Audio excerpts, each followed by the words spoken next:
Hi எல்லாருக்கும் வணக்கம். Welcome back to our channel. இன்றைக்கி என்ன வீடியோன்னு பார்த்தீங்கன்னா, ப்ரெக்னென்ட் ஆகி பேபி பிறந்ததுக்கப்புறம் நம்ம எல்லாருமே ஃபேஸ் பண்ணக்கூடிய ஒரு விஷயம் என்னென்னு பார்த்தீங்கன்னா, ஃபீடிங் வந்து நமக்கு கம்மியாயிடும். 1 மாதம் 2 மாதம் வரைக்கும் ஃபீடிங் நல்லாயிருக்கும். ஏன்னு பார்த்தீங்கன்னா, பேபி வந்து அப்போ தான் பிறந்திருப்பாங்க. அவங்க நல்லா குடிக்க மாட்டாங்க. கொஞ்சம் கொஞ்சம் தூங்குறதுலவே அவங்களோட கான்சன்ட்ரேஷன் அதிகமாக இருக்குமே தவிர ஃபீட் அதிகமாக எடுத்துக்க மாட்டாங்க. அதுக்கப்புறம் அவங்க வளர வளர அவங்க நல்லா பால் குடிக்க ஆரம்பிச்சிருவாங்க. அப்போ வந்து நமக்கு வந்து மில்க் வந்து கம்மியாயிடும். நம்ம என்னென்ன ஃபுட்டெல்லாம் வந்து சாப்பிட்டா மில்க் வந்து இன்க்ரீஸ் ஆகும் அப்படிங்கிறத தான் நம்ம இந்த வீடியோவில் பார்க்க போகிறோம். நான்லாம் பார்த்தீங்கன்னா 2 இயர் வரைக்கும் பேபிக்கு வந்து நான் வந்து மில்க் கொடுத்துட்ருந்தேன். ஃபீடிங் வந்து ஸ்டாப் பண்ணலை. 2 இயர்க்கு அப்புறம் தான் நான் வந்து என் பேபிக்கு வந்து ஸ்டாப் பண்ணேன். ஏன்னு பார்த்தீங்கன்னா, இம்யூனிட்டி பவருங்கிறது தாய்ப்பாலில் தான் அதிகமாக இருக்குது. அதில் கிடைக்கிற இம்யூனிட்டி பவர் வேறு எந்த ஃபுட்லேயுமே கிடையாது. பேபி வந்து வளர்ந்ததுக்கப்புறம் 2 வயசுக்கு அப்புறம் 3 வயசுக்கு அப்புறம்லாம் அவங்க தொடர்ந்து தோசை இட்லி நம்ம சாப்பிட்ற ஃபுட்டு நார்மலாக சாப்பிட்றதா நம்ம எடுத்துக்க போகிறாங்க. அட்லீஸ்ட் ஒரு 2 வருஷம் நம்ம அவங்களுக்கு வந்து இந்த தாய்ப்பால் கொடுக்கறனால அவங்க உடம்பு ஹெல்த்தியாக இருப்பாங்க. அந்த 2 வருஷம் அவங்க குடிக்கிற அந்த தாய்ப்பால் தான் அவங்க வாழ்நாளையும் வந்து ஹெல்த்தியாக வச்சுக்கும். அதுக்காக கண்டிப்பாக எல்லோரும் அவங்களால முடிஞ்ச அளவுக்கு கண்டிப்பாக வந்து ஃபீட் பண்ணுங்கள். அது என்னென்ன ஃபுட்லாம் சாப்பிட்டா மில்க் இன்க்ரீஸ் ஆகும் அப்படிங்கிறத நம்ம இப்போ பார்க்கலாம். ஃபஸ்ட்டு ஒன்று பார்த்தீங்கன்னா பூண்டு வந்து நீங்கள் சாப்பிட்டீங்க அப்படின்னா மில்க் இன்க்ரீஸ் ஆகுதுன்னு சொல்கிறத விட அதை நம்ம பசி தூண்டுதலை வந்து அதிகமாகும். அப்போல்லாம் வந்து நம்ம நிறையா வந்து பசிச்சு வந்து நம்ம வந்து சாப்பிடுவோம். அதுக்காக தான் பூண்டு பெரியவங்கலாம் வந்து பூண்டு நிறையா சாப்பிடு பால் இன்க்ரீஸ் ஆகுங்கிறத இப்படி சொல்லுவாங்க. பூண்டை வந்து அது உண்மை தான். அது பூண்டு சாப்பிட்றதுனால நமக்கு பசி வந்து தூண்டுதலாக இருக்கும். நம்ம அப்படியே நிறைய ஃபுட்டு வந்து அதிகமாக எடுத்துக்க ஆரம்பிப்போம். பூண்டு வந்து நீங்கள் எப்படிலாம் சாப்பிட்லான்னு பார்த்தீங்கன்னா, பூண்டு ஒரு 10 பல் பூண்டு எடுத்து டெய்லி நீங்கள் சுட்டு சாப்பிட்லாம், இல்லை பாலில் போட்டு காய்ச்சி சாப்பிட்லாம், இல்லை நம்ம டெய்லி குழம்பு வகைகள் வைக்கிறோம் இல்லையா, டெய்லி நீங்கள் வைக்கிற குழம்புல ஒரு பல்னா ஒரு முழு பூண்டை வந்து நீங்கள் சேர்த்துக்கலாம். அந்த மாதிரி சேர்த்துக்கும் போது நமக்கு பசி அதிகமாக இருக்கும். நமக்கு வந்து நிறையா சாப்பிடும்போது நமக்கு மில்க் வந்து இன்க்ரீஸ் ஆகும். அந்த ஒரு ரீசனுக்காக தான் பூண்டு சாப்பிடுங்கன்னு சொல்கிறது. செகண்ட் ஒன்று பார்த்தீங்கன்னா கருவாடில் வந்து பார்த்தீங்கன்னா பால் சுறாங்கிறது மெயின். பால் சுறா வந்து டெய்லி நீங்கள் சாப்பிட்டீங்க அப்படின்னா வேறு எந்த ஃபுட்டுமே நான் சாப்பிட வேண்டியது இல்லைன்னா நான் சொல்லுவேன். என்னோடய எக்ஸ்பீரியன்ஸில் நான் வந்து பார்த்தீங்கன்னா பால் சுறா மீனாவும் வாங்கி சாப்பிட்ருக்கேன், கருவாடும் வாங்கினேன். நான் மோஸ்ட்லி யூஸ் பண்ணது பார்த்தீங்கன்னா பால் சுறா கருவாடு தான். அந்த கருவாடு வந்து பார்த்திங்கன்னா நான் ஊர்லேருந்தே வாங்கிட்டு வந்துடுவேன். இங்கெல்லாம் விலை அதிகமாக இருக்கும், கிடைக்குமான்னு தெரியல சென்னையில். நான் ஊருக்கு போகிறப்போ நான் வந்து அங்கேருந்து வாங்கிட்டு வந்து வச்சுக்கிட்டு டெய்லி 2 துண்டு எடுத்து வறுத்தோ இல்லை தக்காளி மாதிரி தொக்கு வச்சு அந்த மாதிரி கூட நான் வச்சு சாப்பிட்டு இப்போ டெய்லி நான் எடுத்துப்பேன். அதுதான் எனக்கு நல்லா மில்க் இன்க்ரீஸ் ஆனது. ஸோ கண்டிப்பாக அதை நீங்கள் ட்ரை பண்ணுங்கள். அடுத்து பார்த்திங்கன்னா வெந்தயமே வந்து நான் வந்து அதை வந்து யூஸ் பண்ணது கிடையாது. பட் நிறைய பேர் சொல்லியிருக்காங்க என்கிட்ட. ஆனால் நான் அதை ட்ரை பண்ணது கிடையாது.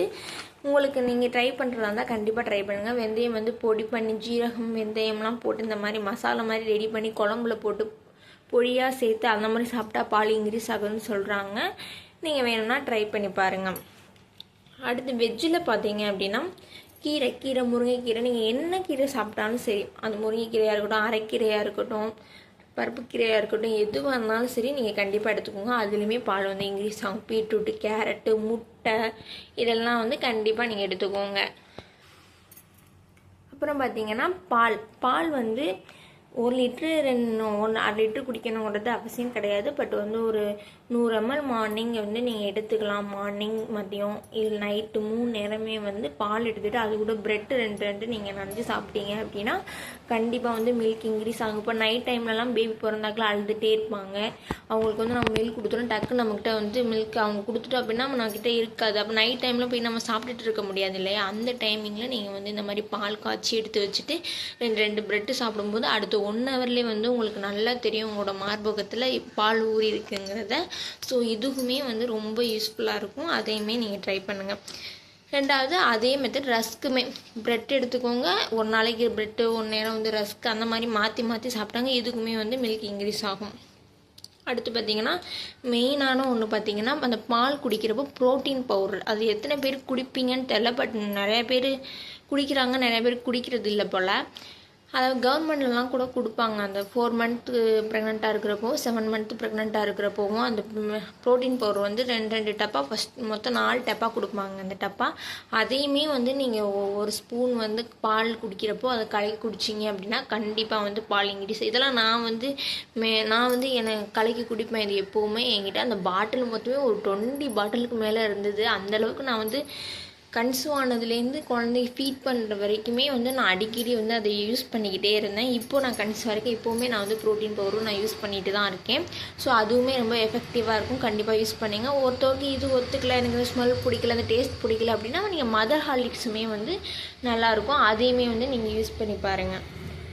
நெக்ஸ்ட்டு பார்த்தீங்கன்னா ரொம்ப முக்கியமானது பார்த்தீங்கன்னா வாட்டர்.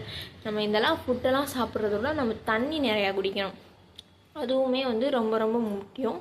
ஸோ கண்டிப்பாக ஒரு நாளைக்கு தவறாமல் 2 லிட்டராவது நீங்கள் தண்ணி குடிக்கணும்.